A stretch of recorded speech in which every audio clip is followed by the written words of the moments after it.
Good evening, my fellow citizens.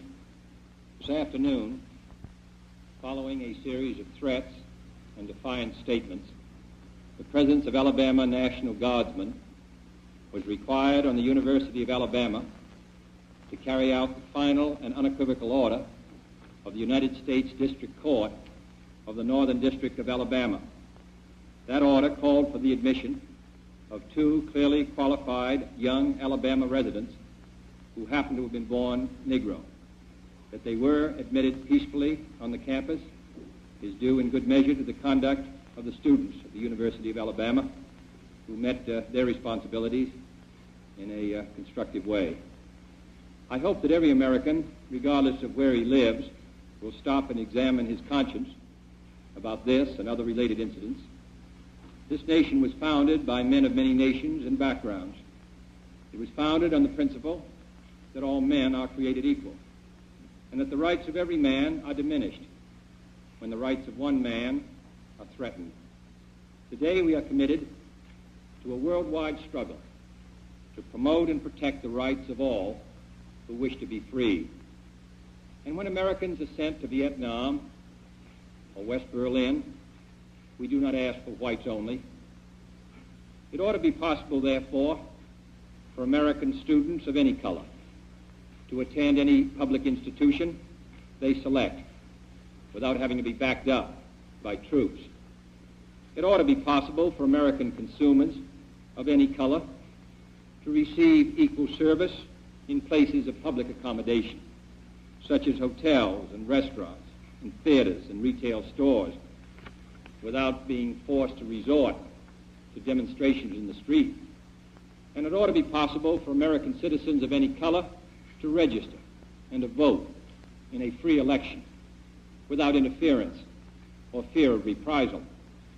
It ought to be possible, in short, for every American to enjoy the privileges of being American without regard to his race or his color.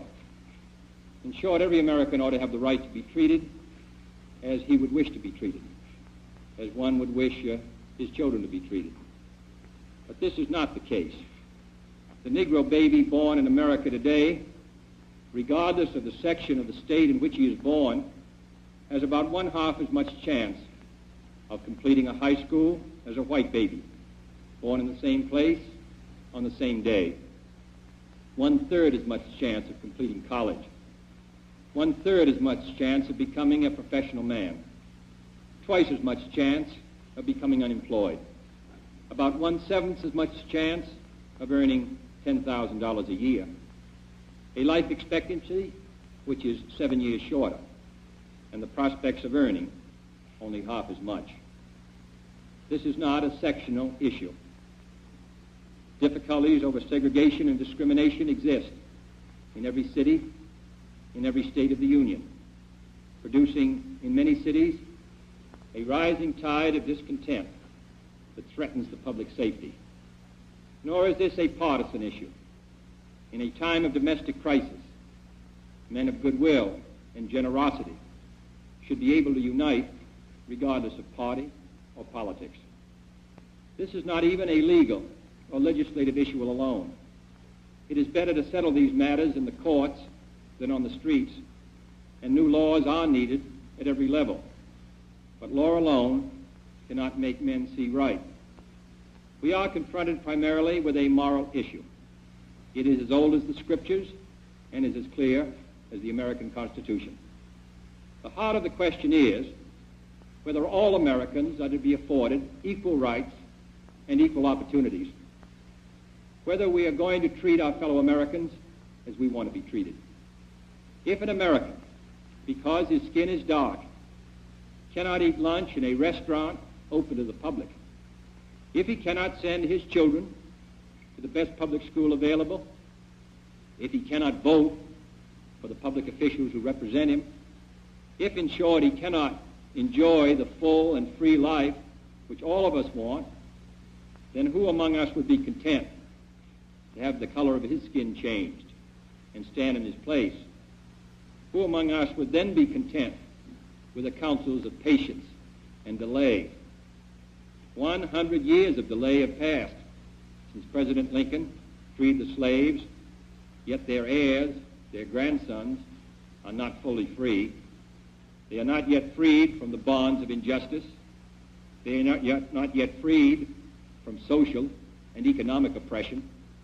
And this nation, for all its hopes and all its boasts, will not be fully free until all its citizens are free.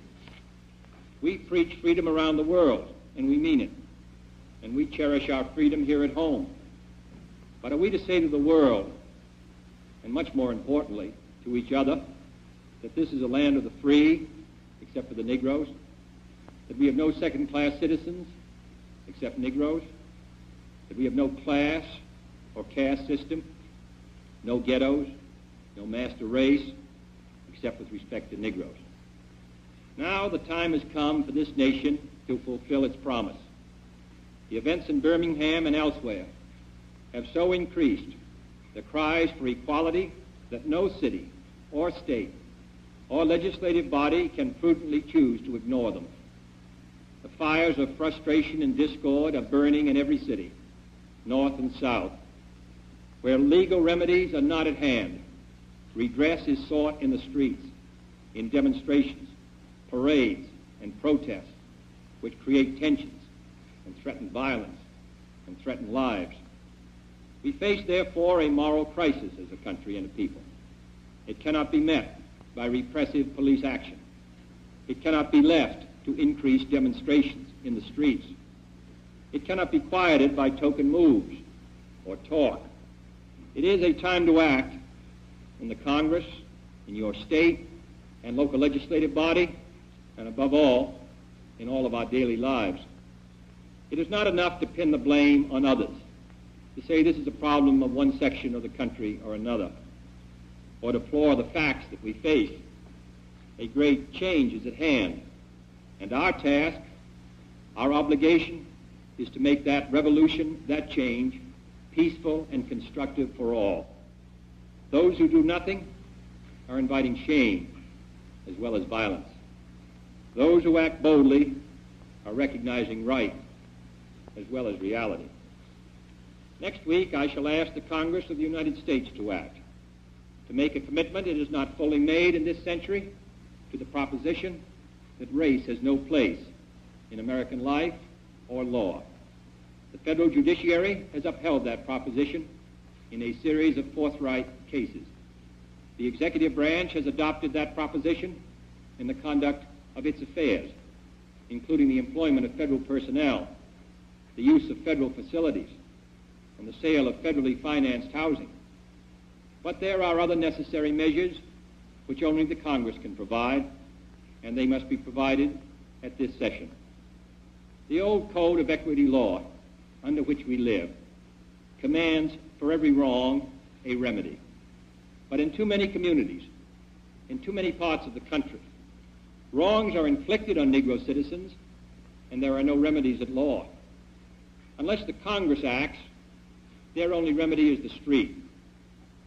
I am therefore asking the Congress to enact legislation giving all Americans the right to be served in facilities which are open to the public: hotels, restaurants, theaters, retail stores, and similar establishments.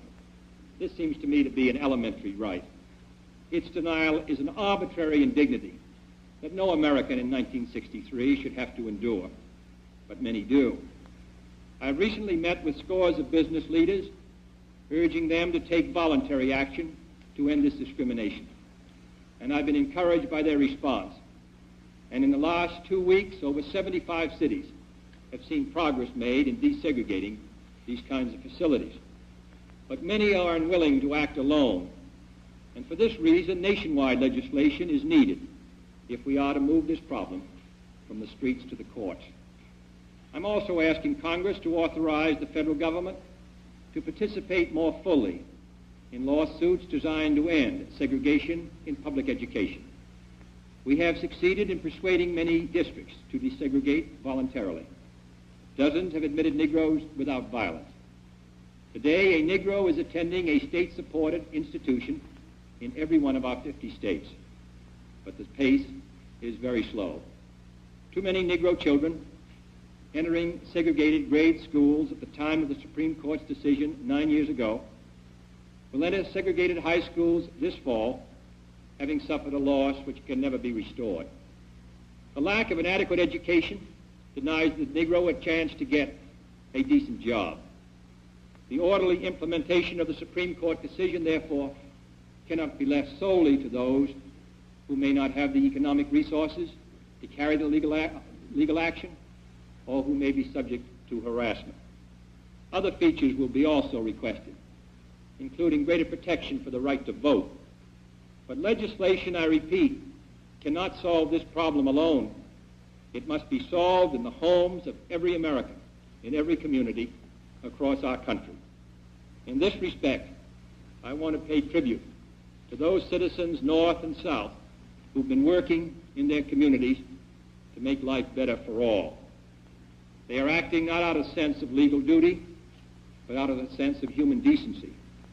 Like our soldiers and sailors in all parts of the world, they are meeting freedom's challenge on the firing line, and I salute them for their honor and their courage. My fellow Americans, this is a problem which faces us all, in every city of the North as well as the South. Today, there are Negroes unemployed 2 or 3 times as many compared to whites.